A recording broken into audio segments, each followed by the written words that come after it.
have a question for all of us today. What is your tamarisk tree?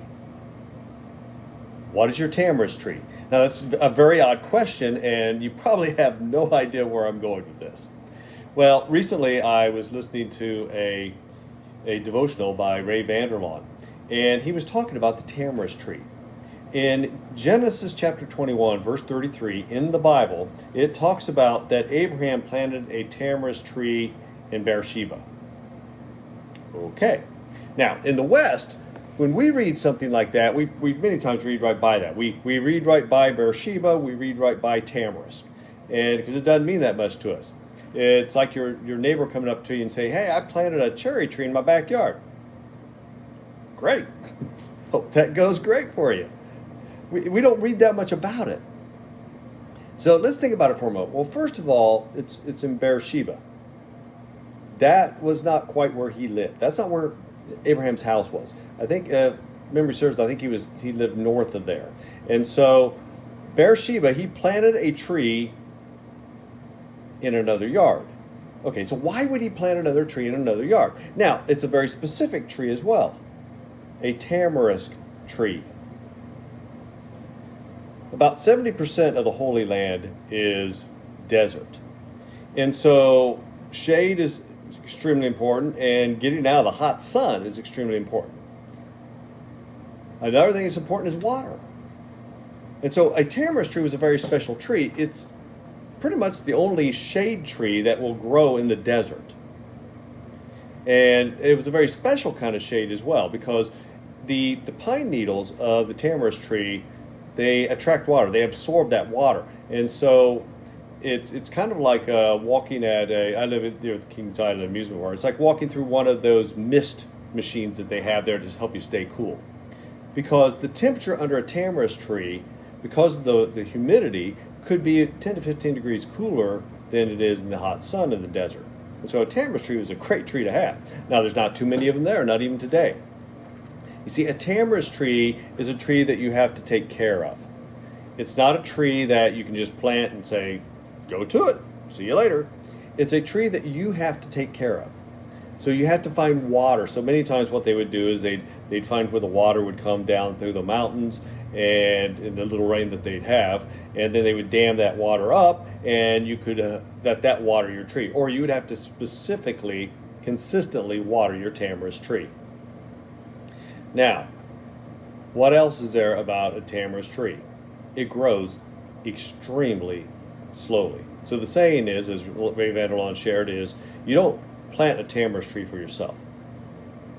You plant it for your grandchildren, or your great-grandchildren, or your great-great-grandchildren. Because it grows so slowly, you will not get to enjoy it.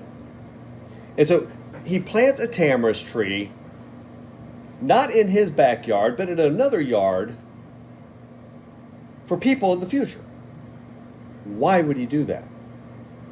Well, God has told Abraham that his descendants are going to be like stars in the sky. He also just told him that his descendants will have all of this land. And so basically he's saying, I believe you, God. I believe in you, and I believe the promise that you just gave me. His promises are trustworthy, even for us today. And so he plants this tree, and he has to take care of it, or his family and descendants have to take care of that tree in order for it to survive. So, what made me start thinking it from a business standpoint and from a personal standpoint is, what is my tamarisk tree? What is my legacy? What am I doing today that will outlive me? And so I'm asking you the same question. What are you doing today that will outlive you? What are you doing for the next generation? What is your tamarisk tree?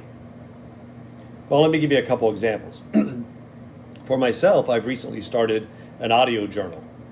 Now, it's not quite so much like a diary, where I did XYZ today and so forth. There's a little bit of that, but it's more in terms of what am I learning? What are the principles that I have learned and that I am taking forward, and not only in my life, but I want the next generation and the generations to follow as well. What are those biblical principles as well that God has taught me that I want my children, my grandchildren, my great grandchildren, and great great great great great grandchildren to understand and learn as well? And so that's something that I've started doing, is not only will the next generations hear my voice, but they will also hear these principles and these words that transcend time. And so what is your tamarisk tree? Another example would be is the late great Jim Rohn, America's foremost business philosopher. He started writing journals in his 30s, I believe he was. And so for 40 years, he kept journals, and he had ledgers and ledgers and ledgers and volumes of these journals. Can you imagine being his descendants, going into his library and picking up one of those journals and just start reading? The wealth of knowledge that would be in there for success and joy, happiness, financial prosperity, and so forth that you could learn from those journals. So, I'll leave you again. What is your tamarisk tree? What are you leaving the next generation? Thanks for listening today. God bless.